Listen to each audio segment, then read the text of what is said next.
Hello students, हम लोग आ गए हैं अपने लेक्चर नंबर 8 पे, केमिस्ट्री क्लास 8 चैप्टर 6 थर्मोडायनेमिक्स पे। ओके, तो जैसे कि बेटा हम लोग लास्ट लेक्चर में एंथैल्पी के बारे में पढ़ा था, आज इस लेक्चर में भी हम लोग एंथैल्पी के बारे में ही जानेंगे। बट इसमें जानेंगे हम लोग enthalpy of formation, enthalpy of combustion, enthalpy of sublimation, enthalpy of vaporisation. इन सब के बारे में आज जानेंगे। अब देखिए, एंथैल्पी ऑफ फॉर्मेशन पे जाने से पहले कुछ चीजें जान लेते हैं। जैसे आपका कोई रिएक्शन हो रही है, मान लीजिए रिएक्टेंट से प्रोडक्ट बन रहा है। ओके, तो जब आपकी एनर्जी रिलीज होती है, जब रिएक्शन से प्रोडक्ट मान लो बन रहा है, जब एनर्जी बाहर निकलेगी तो जो आपका एंथैल्पी होगी वो निगेटिव होगी। एनर्जी बाहर निकलेगी तो delta H change in enthalpy negative होगा, मतलब एक्सोथर्मिक रिएक्शन होगी। और डेल्टा एच क्या है? अगर पॉजिटिव है इसका मतलब हीट एनर्जी एब्जॉर्ब हो रही है, अपने अंदर ले रहा है। जब अपने अंदर एनर्जी लेते हैं, एब्जॉर्ब होती है, तो डेल्टा एच पॉजिटिव होता है और आपकी एंडोथर्मिक रिएक्शन होती है। आई थिंक इतना आप लोग को पता होगा एंडो और एक्सो के बारे में, तो डेल्टा एच से रिलेट कर दिया मैंने उसको। चलिए हम लोग आते हैं अपना, और आपको एक चीज पता है कि जो डेल्टा एच होता है वो स्टेट फंक्शन होता है और वो फाइनल माइनस इनिशियल पे डिपेंड होता है, राइट? Final minus initial. और आपका रिएक्शन रिएक्टेंट से प्रोडक्ट बन रहा है, तो प्रोडक्ट फाइनल हो गया, रिएक्टेंट इनिशियल हो गया। तो लिख सकते हैं HP माइनस HR। ये फॉर्मूला याद रखिएगा, बहुत यूज होने वाला है अब जो हम लोग पढ़ने वाले हैं। चलिए अब देखिए, हम लोग पढ़ेंगे एंथैल्पी ऑफ फॉर्मेशन। क्या पढ़ने जा रहे हैं? Enthalpy of formation. Enthalpy of formation होता क्या है? देखिए, इसको बताने के लिए मैं एक डेफिनेशन रीड कर रहा हूं, इसकी सुनिएगा ध्यान से।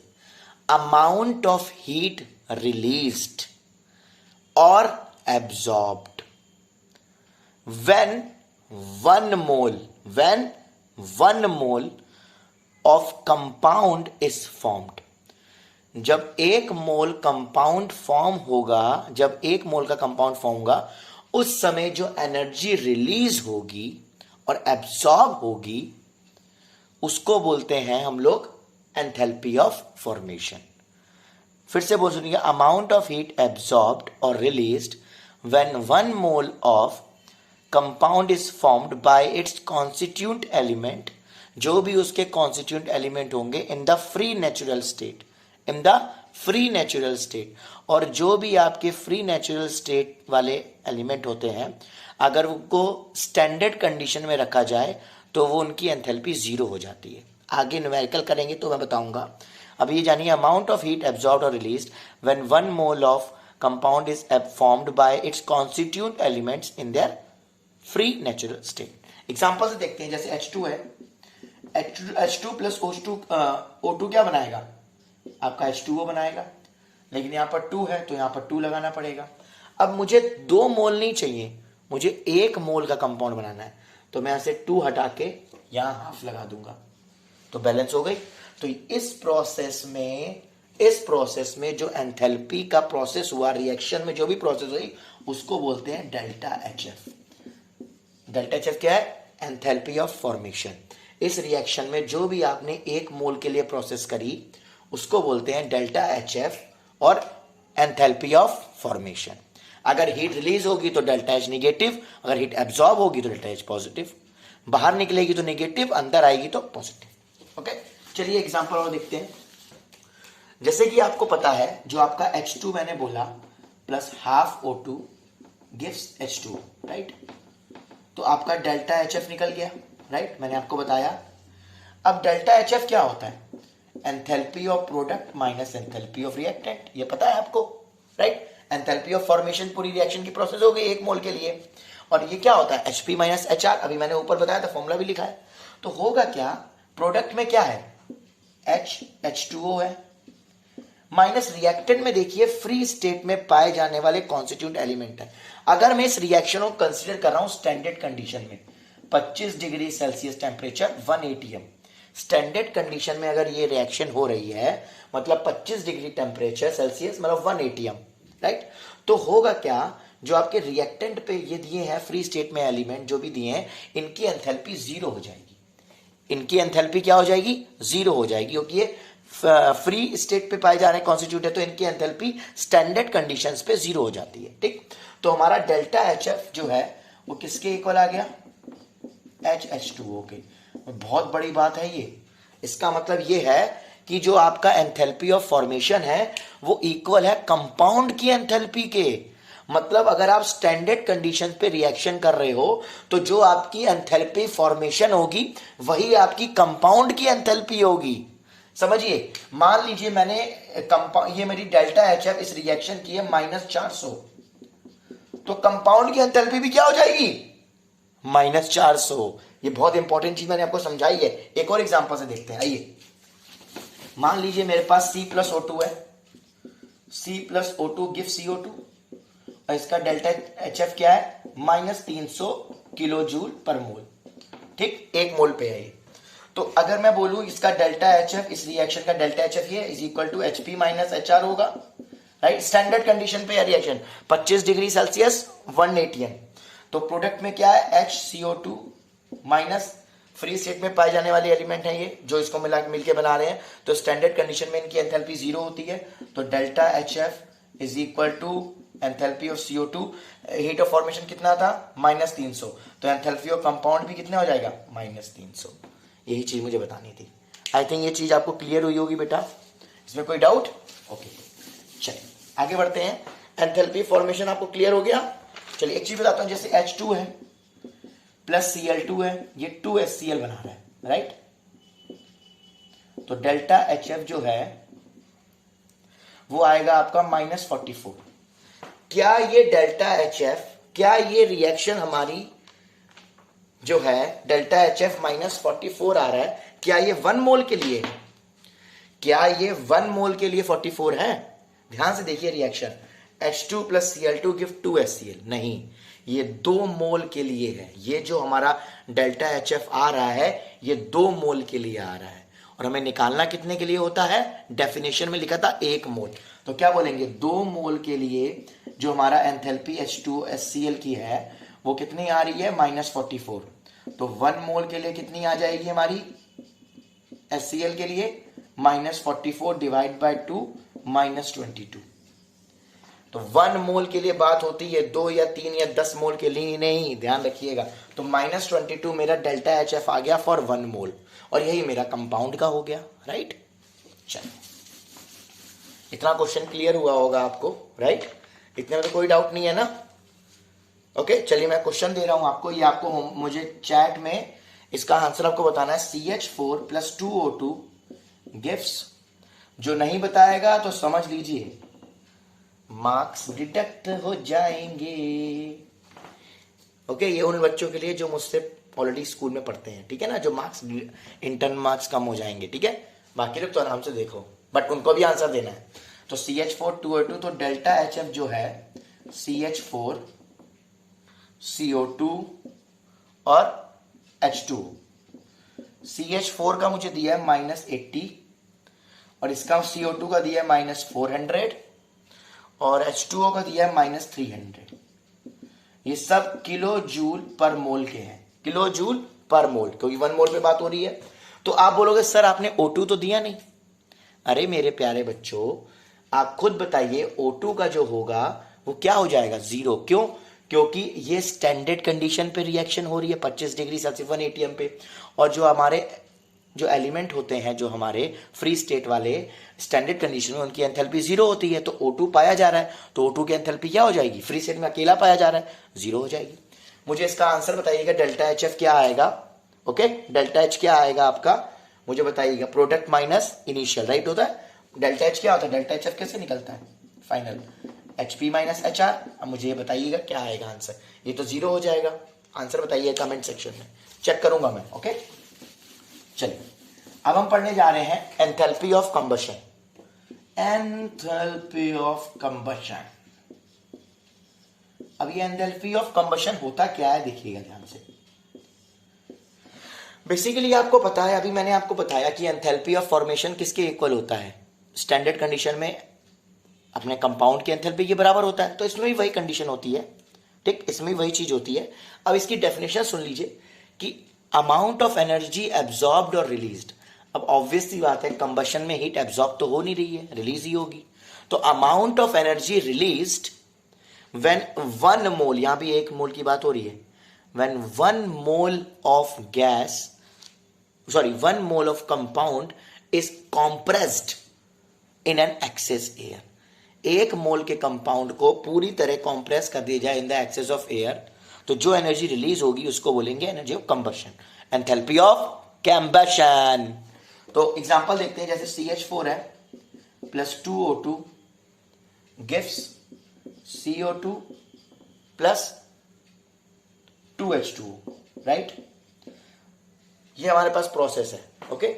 अब आपको पता है इसमें कि जो डेल्टा HF है वो आपको कितना आ रहा है, इसमें -830 किलो जूल आ रहा है पर मोल। अब एक बात जानते हो, मैंने अभी आपको पिछली चीज में बताई थी, जो आपका डेल्टा HF होता है, हीट ऑफ फॉर्मेशन होता है, वो ऑब्वियस सी बात है किसके बराबर होता है, वो आपका कंपाउंड की एंथैल्पी के बराबर होता है। तो यहां भी यही होगा, जो हीट ऑफ रिएक्शन का डेल्टा H आएगा वो भी आपका हीट ऑफ कंबशन के बराबर होगा। जब निकालेंगे वो हीट ऑफ कंबशन के ही बराबर आएगा, ठीक है। चलिए एक रिएक्शन देखते हैं, ये यही मान लीजिए रिएक्शन है, नहीं थोड़ा सा चेंज करते हैं इसमें। जैसे क्वेश्चन है, आपको निकालना है डेल्टा HC, ओके। मैं बोल रहा हूं 2C2H6 plus 7O2 gives 4CO2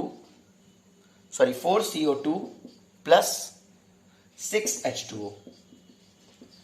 अब एक चीज मुझे ये बताइए, इसका डेल्टा SC निकालिए, एंथैल्पी ऑफ कंबशन। क्या ये पूरी रिएक्शन 1 मोल के लिए हो रही है? क्या ये रिएक्शन 1 मोल के लिए हो रही है? क्या ये इथेन है, क्या ये रिएक्शन 1 मोल इथेन के लिए की गई है? खुद बताइएगा। नहीं, 2 मोल के लिए रिएक्शन हो रही है। और जो हमने डेफिनेशन पढ़ी है वो किसके लिए पढ़ी है मेरे प्यारे बच्चों? गुल्ले गुल्ले गुल्ले बच्चों बोलिए,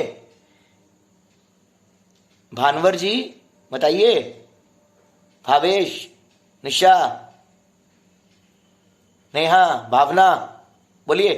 ये रिएक्शन 2 मोल के लिए हो रही, तो हम करेंगे क्या, 2 मोल के लिए जो हमारा डेल्टा HF है वो कितना है, 2 मोल के लिए जो हमें डेल्टा HF दिया है वो -750 दिया है, राइट। जो आपकी हीट ऑफ कंबशन है, जो डेल्टा SC है, वो 2 मोल के लिए, सॉरी हीट ऑफ कंबशन जो हमें दिया है वो दिया है मुझे 2 मोल के लिए -750 दिया है, ये ऑलरेडी गिवन है। तो 1 मोल के लिए कितना हो जाएगा, -750 डिवाइड बाय 2। अब आपका 1 मोल का कंबशन आप लोग निकाल सकते हो। अभी जो आपको दिया था वो 2 मोल का दिया था, अब आप निकालोगे 1 मोल का -750/2 करोगे, तब आपका heat of combustion, enthalpy of combustion निकाल लेंगे आप लोग। पहले 1 मोल का करेंगे ना भैया, 1 मोल की बात होती है ना, तो 2 मोल का दिया था, तो डेल्टा SC को 2 से डिवाइड कर दीजिए, आपको पता चल जाएगा, राइट, ओके। अब ये इक्वेशन है हीट ऑफ कंबशन की, क्योंकि 1 मोल की बात हो रही, पहले नहीं थी, क्योंकि पहले 2 मोल की बात हो रही थी, ओके। चलिए अब मुझे एक चीज बताइए कि हम बात करते हैं अब कैलोरीफिक वैल्यू की, किसकी, कैलोरीफिक वैल्यू। मैंने लिखा, मेरे पास CH4 है और मेरे पास है C4H10। इसका जो आपका वैल्यू है डेल्टा SC जो है, heat of enthalpy of combustion, इसका है -900 किलो जूल पर मोल और इसका है -3000 किलो जूल पर मोल। अब समझिए, एक चीज बोलने जा रहा हूं, जिसके बनने में जितना ज्यादा हीट रिलीज होगा और जिसका डेल्टा HF जितना ज्यादा निगेटिव होगा वो उतना स्टेबल होगा और उतना अच्छा होगा। जिसके में जितना हीट रिलीज होगा, जिसकी वैल्यू जितनी ज्यादा निगेटिव होगी, जिसका delta HF heat of formation जितना ज्यादा निगेटिव होगा वो उतना ज्यादा स्टेबल होगा। तो मैंने पूछा इन दोनों में कौन सबसे अच्छा फ्यूल बेटर है, CH4 की C4H10। आप बोलोगे सर डेल्टा एच सी जिस कंबशन जिसका C4H10 है उसकी वैल्यू सबसे ज्यादा है, तो हमारा कंबशन क्या होगा, सबसे ज्यादा सबसे अच्छा फ्यूल वही होगा। लेकिन आप जब मार्केट में जाते हैं तो एक मोल में तो कोई चीज खरीदते नहीं है, ग्राम वगैरह में खरीदते हैं। तो केमिस्ट्री में हम लोग मोल में बात तो नहीं करेंगे, केमिस्ट्री में यहां पर तो मोल में बात कर सकते हैं, लेकिन हम मार्केट में जाते हैं तो एक मोल तो मांगते नहीं, भैया एक मोल ये दे दो, 1 ग्राम 2 ग्राम 5 ग्राम 10 ग्राम में देते हैं, राइट। तो होगा क्या, जो CH4 है मेरे पास, CH4 का डेल्टा एससी 900 है फॉर 1 मोल, राइट। लेकिन हमें यहां बात करनी है ग्राम में, ठीक है, मोल में तो मेजर करते नहीं है। तो C का मॉलिक्यूलर मास क्या, C का मोलर मास क्या होता है, C का एटॉमिक मास होता है 12 और ये 4 16, तो 16 ग्राम के लिए 900 वैल्यू आ रही है माइनस, तो 1 ग्राम के लिए कितनी आएगी, माइनस 900 बाय 16, तो ये आ जाएगा माइनस 562 समथिंग आएगा, ठीक है। और यही बात मैं अगर निकालूं 1 मोल ऑफ C4H10 तो ये माइनस 3000, तो ये C4 मतलब ये हो गए 12 को 4 से 12 चौक 48, 48 और 10, सॉरी 12 होता है ना, 48 और ये C4 कितना है मेरे पास, H10 है, तो 58 हो गया, राइट। तो 58 ग्राम के लिए माइनस 3000 है, तो 1 ग्राम के लिए क्यों होगा, ग्राम में पता है ना क्यों लिया मैंने, क्योंकि मुझे यहां पर मोल में बात नहीं करनी, ग्राम में चेक करना है, तो ये आएगा माइनस 500 समथिंग। अब देखिए 1 ग्राम में इसका जो C4H10 है ब्यूटेन का माइनस 500 आ रहा है, और 1 ग्राम में मिथेन का आ रहा है माइनस 562, तो किसकी वैल्यू ज्यादा आई, ऑब्वियस सी बात है CH4, तो बेटर फ्यूल क्यों कौन होगा, ऑब्वियस सी बात है मिथेन, राइट। तो इससे हमें यह पता चला अगर किसी की हमें कैलोरीफिक वैल्यू चेक करनी है तो delta HC enthalpy of combustion divided by molar mass, तो आपको पता चल जाएगा कि कैलोरीफिक वैल्यू किसकी नेगेटिव में ज्यादा, राइट। आई थिंक इतना आपको क्लियर हो गया होगा। अब हम आते हैं एंथैल्पी ऑफ वेपराइजेशन पे, एंथैल्पी ऑफ वेपराइजेशन,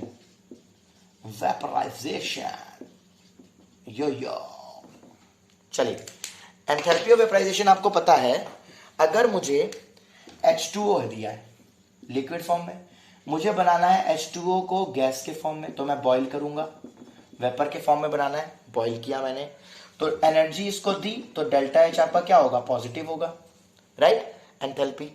और अगर मैंने इसी H2O गैस के फॉर्म को मैंने लिक्विड में चेंज कर दिया, तो आपने क्या किया, कंडेंसेशन, क्या किया, कंडेंसेशन, राइट।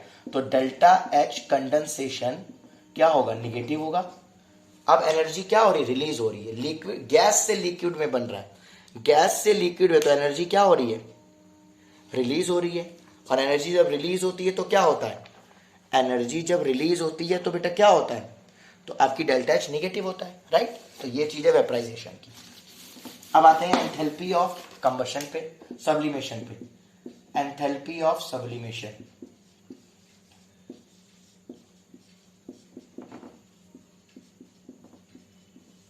अब एंथैल्पी ऑफ सब्लिमेशन में बेसिकली है क्या, आपको पता है, जो सॉलिड होता है वो डायरेक्टली चेंज होता है गैस में, मतलब वेपर में, राइट।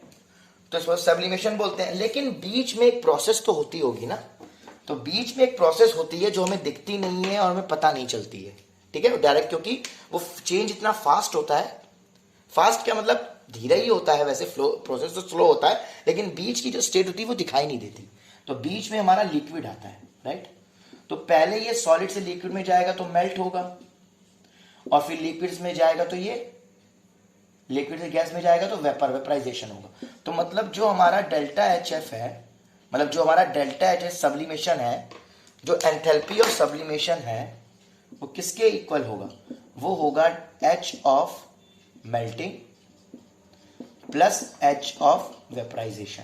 तभी तो इन दोनों को प्लस करके ही तो हमें लास्ट में वो वेपर के फॉर्म में मिला, आपको बताइए, इन दोनों को प्लस करके ही तो लास्ट में हमें वो वेपर के फॉर्म में मिला। तो यहां पर डेल्टा एच ऑफ मेल्टिंग और डेल्टा एच ऑफ वेपराइजेशन को ऐड करेंगे तो हमें delta H enthalpy of sublimation मिलेगा। और यहीं पे एंथैल्पी ऑफ सब्लिमेशन पे ही डेवलप होता है, एक चीज का बर्थ होता है, हेस लॉ, जो हम पढ़ेंगे नेक्स्ट लेक्चर में। Till then bye bye, take care, have a nice day.